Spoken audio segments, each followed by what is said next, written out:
Hey, what's happening? Happy Wednesday to everybody. It's Daryl here. It is bright and freaking early, man. It's 3 a.m. here in Connecticut on the East Coast. I can't help but laugh every time I hear myself say 3 a.m. All right, I'm excited for this video today.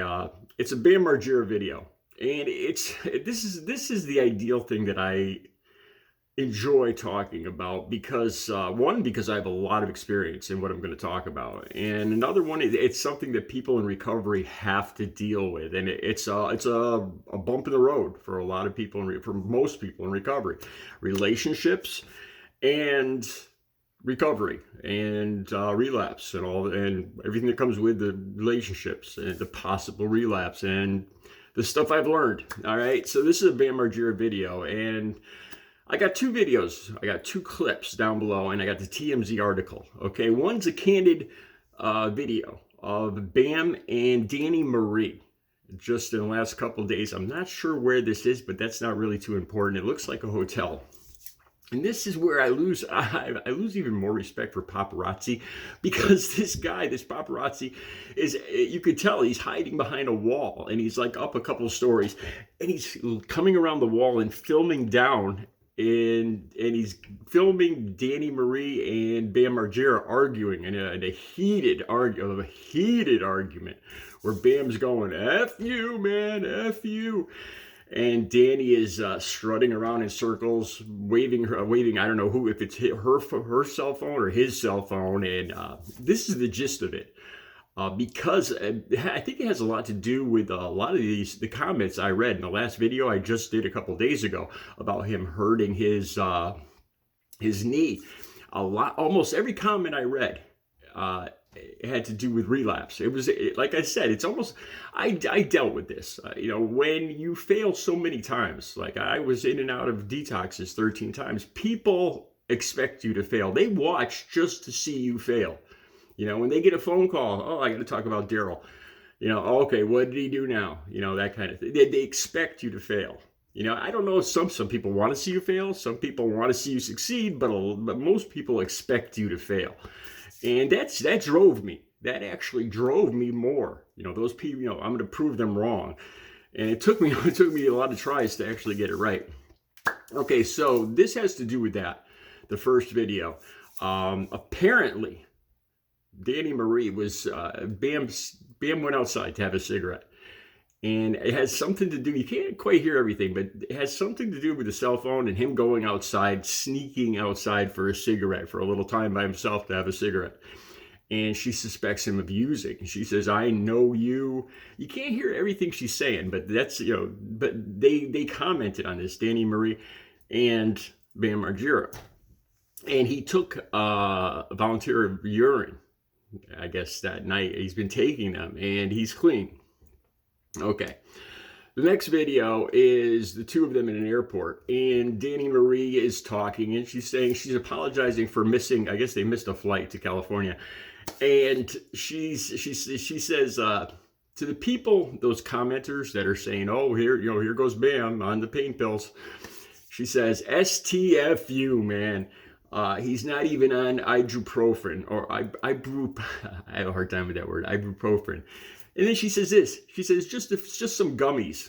To me, gummies, gummies is not clean to me. But then again, I used medically assisted treatment. I used methadone for years to get clean and sober. And that was a miracle for me. And a lot of people consider that. So I really don't have room to talk about the gummies, so I'm really not going to get into that. The gummies, THC, I think that's what she was referring to. That that's the one thing he is using, and she seems to be okay with that. And that's, like I said, I don't have room to judge.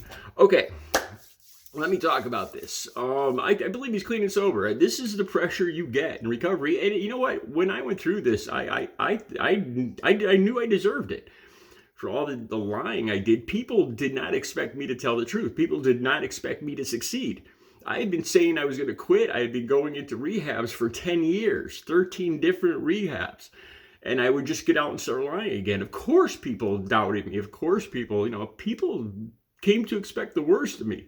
That's who I was. That's what they expected. and I didn't get mad at all. Like I said, I was okay with it. I was okay. I took years of voluntary urines. I honestly, I would say I took at least 100 urines, and every one of them is clean. I still occasionally take urines today. If somebody asks me to, no problem. If it has to do with a job or something to do with an art show or anything like that. Once they know I'm in recovery, I don't get upset. I don't get insulted. Nope. I have no problem. I understand. No problem at all. I'm happy to give you your, I kind of enjoy. I don't enjoy it, but I like I like to put that to rest so we can move on to whatever it is that I'm there for. Okay, let me talk about relationships, because this is the one thing I do see a problem. I didn't get into a relationship for 7 years. 7 years. Now that's overdoing it. Before I had my first relationship, but that gave me so much time to work on me. I got to get to know myself, and I rebuilt myself from the ground up. I lost 90 pounds. I went from 277. I gained weight after I got into recovery, and I went up to 270, almost 300 pounds, and I lost 90 pounds. I started working out, and I've been working out for 17 years. That's what I want to talk about. Now, see, he got into a relationship right at the get-go. That his relationship and his recovery are tied together, and that worries me. I've had friends that have been in this situation, that have gotten clean because they met their soulmate and they stopped using. And I did, back when I was using, all of a sudden they disappeared. And, they started hanging out with this chick or whatever, and they got into a serious relationship, and I never saw them again. And a lot of them did good. A lot of them stayed clean. A lot of them are still in those relationships.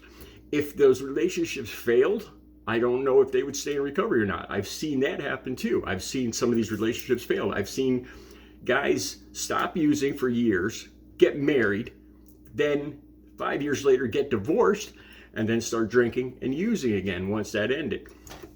You got to do it. I know this sounds cliche, but you have to do it for yourself. You have to, it's got to be, you have to rebuild yourself from the ground up and get confidence in yourself. And the biggest thing is you have to get a routine for your day. That's the thing that I struggled with. I'd get out of rehab, I'd get out of detox, and the moment I have the best intentions, I would believe every word I was saying. I'm going to be clean and sober. I'm doing this. I'm going to meetings as soon as I get out of here. I honestly believed every word. And the moment my foot hit that sidewalk, when I got out of that rehab, within an hour, I was going to my dealer every single time. And this is why.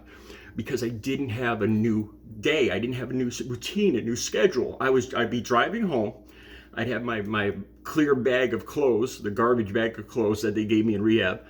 Driving home in the back seat, my car's all a mess. It's still got all the stuff that I was using. That's another thing. You got to get rid of all the paraphernalia. My car was full of that stuff. And I'm driving home and I'm looking at the paraphernalia. I'm looking at the phone numbers. By the time I got home, I'm ready to make a call. What am I going to do? Okay, what do I do next? I don't have a routine. I don't have a schedule. So I get home and I'm sitting there. I open the door. I have been going a month, 2 months, 6 months. And what am I going to do with my day now? I got my bag of clothes, dirty clothes. Well, what do I usually do? Well, I usually go have a beer, or I go, and that's where I would fail every single time. You got to build a new schedule, and that's the thing. That's the second thing. The first thing is you have to do this for yourself, and not for somebody else. No matter what anybody says, no matter what somebody like Bam says that he's doing this for himself. His motivation, when you get clean right at the get-go in a relationship, you're doing it somewhat for that relationship too, to succeed. And once that relationship is removed from recovery, you may lose some of the motivation. You may not. I've seen him fail. I've seen recovery succeed, after you take the relationship out. But it's better if you get to know yourself. When they say 1 year before you start a relationship, once you got 1 year of solid recovery, before you start a relationship, that's a good piece of advice if you can do it. I'm a solitary, introverted kind of guy, and I had no problem doing it. And I'm getting older, 40 years old, and I was able to to put relationships off to the side. I wasn't as driven by my libido, let's call it. Okay, here's this, like I said, the second thing is the schedule. You know, you have to have a schedule. Like, his schedule is tied into Danny Marie. Like, she's talking about, we're going to go do stretching in the second video down below. You know, his whole day, or most of his day, it appears, is tied in. His schedule is tied into Danny Marie. She's there to remind him to schedule, to help him to do this, to remind him to do that, to accompany him here, to accompany there.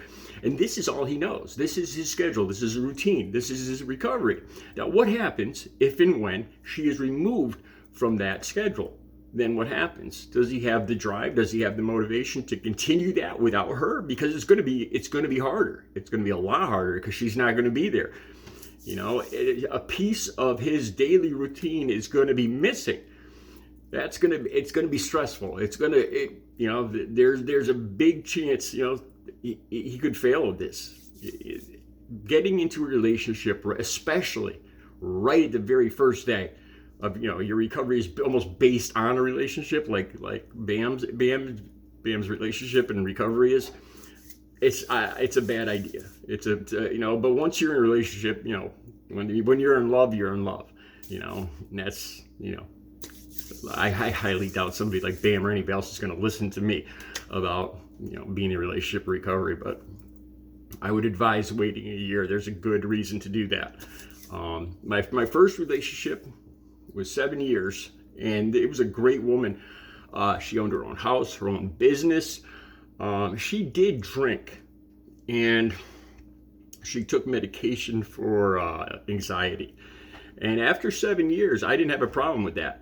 I did put myself in danger, though. Like, there was times when I would actually go into the package store to buy her a bottle of wine. You know, I told her I could do this. I don't have an urge to drink, and I would do it. I'd go in and buy her, you know, she'd be at work, and I'd buy a bottle of wine just for her. You know, and but that was, you know, looking back, it wasn't the best idea. It worked. I didn't relapse, but I was putting myself in a position I didn't need to do that. You know, I didn't need to do that to myself. And she drank every night too. And looking back, it just wasn't a good idea. The second relationship with Audrey was for 6 years, 6 or 7 years. And Audrey was in recovery. And I never got into any arguments. I never got into any arguments about recovery, like you see here, and with Bam and Danny Marie arguing. You know, him being suspect to her. See, this is what comes with being in recovery. Once I had 7 years under my belt, I got into a relationship, and the subject, her accusing me of using it never happened.